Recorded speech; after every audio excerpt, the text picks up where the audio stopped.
আসসালামু আলাইকুম রহমতুল্লাহি ওবরকাতুহ। প্রিয় ভিউয়ার, আশা করি সকলে ভালো আছেন।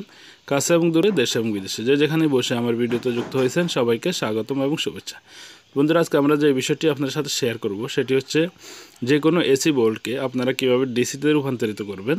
আমরা জানি যে বিদ্যুতের দুইটি ধরন আছে, একটা হচ্ছে এসি আর একটা হচ্ছে ডিসি। এটা হচ্ছে অল্টারনেট কারেন্ট আর একটা হচ্ছে ডাইরেক্ট কারেন্ট। তো আমরা এসি কারেন্ট থেকে কীভাবে ডিসি কারেন্টে রূপান্তরিত করব সেটি আপনাদেরকে দেখাবো।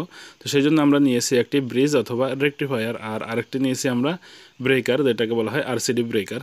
তো এখন আমরা চলুন কানেকশন করে দেখাবো আপনাদেরকে কিভাবে আপনারা এসি থেকে ডিসিতে রূপান্তরিত করতে পারবেন।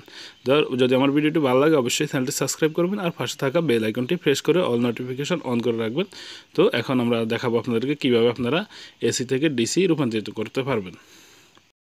তো বন্ধুরা, এখন আমরা আমাদের যে ফেজ তারটি আছে সেটি আমাদের মেইন তার থেকে নিয়ে আমরা আমাদের আরসিডি ব্রেকারটিতে কানেকশন করে দেব।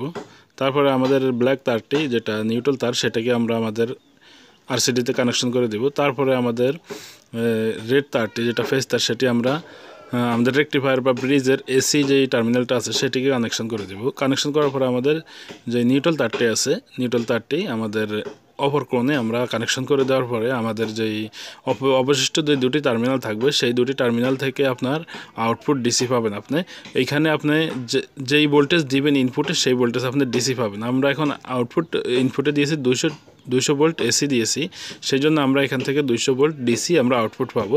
এখানে আপনি চাইলে 12 ভোল্ট, 24 ভোল্ট, 6 ভোল্ট যে কোনো ধরনের ভোল্ট ব্যবহার করে আপনারা এসি থেকে ডিসিতে রূপান্তরিত করতে পারবেন, এবং কি আপনি 380 ভোল্টেজও এখানে ব্যবহার করতে পারবেন। যত ভোল্টেজ আপনি ওইখানে ইনপুটে এসি দিবেন আপনি এখান থেকে ডিসি আউটপুট পাবেন। তো বন্ধুরা, আমার ভিডিওটি যদি ভালো লাগে থাকে অবশ্যই আমার চ্যানেলটি সাবস্ক্রাইব করবেন আর পাশে থাকা বেল আইকনটি অবশ্যই প্রেস করে অল নোটিফিকেশন অন করে রাখবেন। তো সবাই সেই পর্যন্ত ভালো থাকবেন, সুস্থ থাকবেন। আল্লাহ হাফেজ। আসসালামু আলাইকুম রহমতুল্লাহ।